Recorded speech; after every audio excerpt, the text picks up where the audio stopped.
বন্ধুগণ নমস্কার। আজকের আমাদের আলোচনার বিষয়বস্তু হচ্ছে ইসলাম। সর্বপ্রথম আল্লাহকে আমার হাজারো কোটি প্রণাম জানিয়ে আজকে আমি যে আলোচনা শুরু করছি, এটা বিশ্বের মধ্যে একটি খুবই গুরুত্বপূর্ণ আলোচনা। আশা করছি আপনারা সবাই এই আলোচনার দিকে আপনাদের মনোযোগ দেবেন। দেখুন, ইসলাম ধর্ম সৃষ্টি হয়েছিল যখন, তার প্রধান কারণ ছিল যে বিশ্বের মধ্যে শান্তি নিয়ে আসা এবং সারা পৃথিবীতে আল্লাহর যত সৃষ্টি আছে সেইগুলোকে রক্ষা করা। এবং তার মধ্যে প্রধান যে দায়িত্ব দেয়া হয়েছিল সেটি হচ্ছে মানুষের ওপরই এই ইসলাম ধর্ম রক্ষা করার সবথেকে বড় দায়িত্ব এসেছিল। সারা পৃথিবীর মধ্যে যেমন মানুষকে শান্তির মার্গে নিয়ে যাবে, তেমন মানুষ সারা পৃথিবীর যত জীব জগৎ আছে তাদের রক্ষা করবে।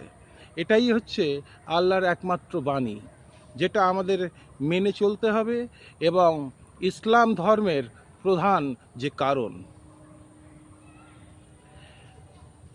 একটা বাড়িতে যদি 4টে ছেলে হয়, কেউ বাবাকে আব্বুজান বলে ডাকে, কেউ বাবাকে আব্বা বলে ডাকে, কেউ বাবাকে ড্যাড বলে ডাকে, কেউ বাবাকে পাপা বলে ডাকে। তাদের ডাকার বা নামকরণ আলাদা হতে পারে, কিন্তু বাবা একটাই, আব্বা জান একটাই। অতএব আল্লাহকে আমরা বিভিন্ন রূপে দেখতে পারি, বিভিন্নভাবে আমরা তার পরিচয়, আমরা তাকে শ্রদ্ধা করতে পারি, তাকে প্রণাম করতে পারি, তাকে অজস্র কোটি নিবেদন করতে পারি এবং তার কাছে আমরা চিরঋণী। একটা জিনিস আপনারা মনে রাখবেন, আল্লাহকে কেউ আল্লাহ বলে ডাকছে, কেউ গড বলে ডাকছে, কেউ আবার ঈশ্বর বলে ডাকছে, কিন্তু যারা অন্য নামে অন্য ভাষায় যারা ডাকছে বা যারা অন্যভাবে ডাকছে, তারা কিন্তু মুশরিক বা শিরক নয়, তারা কাফিরও নয়। কারণ কাফির সেই যে আল্লাহকে মানে না, যে আল্লাহকে সম্মান করে না, যে আল্লাহকে প্রণাম করে না, সেই হচ্ছে প্রকৃত রূপে কাফির। আল্লাহকে যদি কেউ, পৃথিবীর যে কোনো মানুষ অন্য রূপে, তার বিভিন্ন রকম, মানুষের যেমন মস্তিষ্কের বিভিন্ন রকম উৎপত্তি আছে, তেমন বিভিন্ন রূপে সে আল্লাহকে মানতে পারে। সে আল্লাহরই ভক্ত, আল্লাহরই সন্তান। দ্বিতীয় কথা হচ্ছে, ইসলাম একটি শান্তিপূর্ণ ধর্ম, যার প্রকৃত কাজ হচ্ছে সারা পৃথিবীর বুকে শান্তি ফিরিয়ে নিয়ে আসা। কিন্তু মানুষ প্রজন্ম এতটাই উন্মাদ যে মানুষ কখনো আল্লাহর বাণী মেনে চলতে পারে না। নিষ্পাপ প্রাণীর হত্যা যেখানে বর্জন করা হয়েছে ইসলামের মধ্যে, সেইখানে সারা পৃথিবীর মানুষ যারা ইসলাম ধর্ম গ্রহণ করেছে, ইসলাম ধর্ম অনুযায়ী চলে, তারা কিন্তু বিশেষ করে মাংসাহারী হয়ে গেছে। নিষ্পাপ প্রাণীদের হত্যা করে তার মাংস আহার করাটা মানুষের কাছে একটি খুবই সরল বিষয় হয়ে দাঁড়িয়েছে। এইখানে আমার আপত্তি আছে, সকালবেলা যখন আমরা জল খাবার খাচ্ছি তখনও মাংসের দরকার, দুপুরে যখন খাবার খাচ্ছি তখনও মাংসের দরকার, সন্ধেবেলায় যখন কোনো টিফিন করছি তখনও মাংসের দরকার, আর রাতে যখন আমরা রাতের খাবার খাচ্ছি তখনও মাংসের দরকার। মাংসটা আসছে কোথা থেকে? মাংসটা আসছে নিষ্পাপ প্রাণীর হত্যা করে। আমি যদি একজন সাচ্চা মুসলিম হই, সাচ্চা মুসলমান হই, এবং আমি যদি একজন এমন ব্যক্তি হই যে ইসলামকে মানি বা আল্লাহকে আমি স্মরণ করি, আল্লাহকে আমি সর্বশক্তিশালী, সৃষ্টিকারক মানি, সেক্ষেত্রে আমি কিন্তু নিষ্পাপ প্রাণীর হত্যা করতে পারি না। একটাও মানুষ হোক বা যে কোনো প্রাণী জগৎ হোক, তাদের আমি ক্ষতি করতে পারি না। আমাদের মনে রাখতে হবে আমাদের দায়িত্ব অনেক বেশি। যখন আমরা ইসলাম ধর্ম অনুপাতে চলছি, ইসলাম ধর্ম স্মরণ করছি, তখন সারা পৃথিবীর মধ্যে আমাদের দায়িত্ব সব থেকে বেশি জায়গা চলে আসছে, সব থেকে বড় জায়গা চলে আসছে। সারা পৃথিবীর মধ্যে আজকের যত মুসলমান আছে তাদের ক্ষয়ক্ষতি সব থেকে বেশি হচ্ছে। একটার পর একটা দেশ ধ্বংস হয়ে যাচ্ছে, একটার পর একটা রাজ্য ধ্বংস হয়ে যাচ্ছে।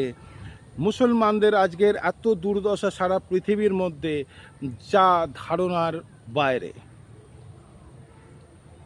সারা পৃথিবীতে বাচ্চাদের, যারা বাচ্চা তারা অনাহারে মরছে, যারা বৃদ্ধ তারাও অনাহারে মরছে, যারা জোয়ান মানুষ তারা বিনা কারণে মৃত্যুবরণ করছে। নারীরা আজকের এতটাই ক্ষতিকর জায়গায় চলে এসছে যেখানে তাদের সাহারা দেওয়ার কেউ নেই। সারা পৃথিবীর মধ্যে ইসলাম ধর্ম আজকের সবথেকে বড় ক্ষতিগ্রস্ত। যে ধর্ম সৃষ্টি হয়েছিল মানুষকে সঠিক পথে নিয়ে যাওয়ার জন্য, মানুষকে অন্যায় কাজ না করার জন্য, মানুষকে কোনো বাজে জিনিসে লিপ্ত না করার জন্য, সারা পৃথিবীর মধ্যে শান্তি বিরাজ করার জন্য, আজকের ইসলাম ধর্মের যারা প্রতীক তারা আজকের কোথায় নিয়ে চলে এসছে পৃথিবীকে এবং ইসলাম ধর্মকে। আমি শুধু মুখে বললেই হবে না যে আমি ইসলাম ধর্ম পালন করি বা আমি একজন মুসলমান। মুসলমান হওয়ার দায়িত্ব অনেক বেশি পৃথিবীতে। আজকের এমন বহু মুসলমান আছে যারা নেশাগ্রস্ত। ইসলামে বিশেষ করে নেশা করা বারণ, নেশা আপনি করতে পারেন না। সেক্ষেত্রে মানুষ বিভিন্নভাবে নেশা করে, বিভিন্ন রকম তামাকু থেকে শুরু করে অ্যালকোহল থেকে শুরু করে এমন কোনো নেশা নেই, এমন কোনো কুকাজ নেই যেখানে ইসলামে নারীদেরকে প্রধানভাবে সুরক্ষা দেওয়া হয়েছে।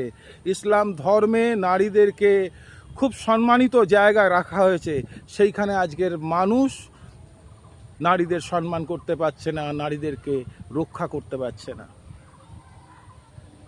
আল্লাহকে যদি মানেন, আল্লাহর ভাষা যদি আপনি বোঝেন, তাহলে আল্লাহর পথে হাঁটুন। আল্লাহর পথে যদি না হাঁটতে পারেন তাহলে আপনি একজন মুসলমান হলেও আপনি কিন্তু কাফির। আপনি যে অপরাধ করছেন সেটা শিরক বা মুশরিক, এটা মনে রাখবেন। এবং আপনি যদি অন্যায় কাজ করে থাকেন তাহলে আল্লাহর কথা অনুযায়ী আপনাকে কিন্তু নরকে যেতে হবে। সেই দাবানলে আপনাকে যেতে হবে যেখানে কিন্তু খুব কঠিন একটি পরিস্থিতির সম্মুখীন হতে হবে আপনাকে।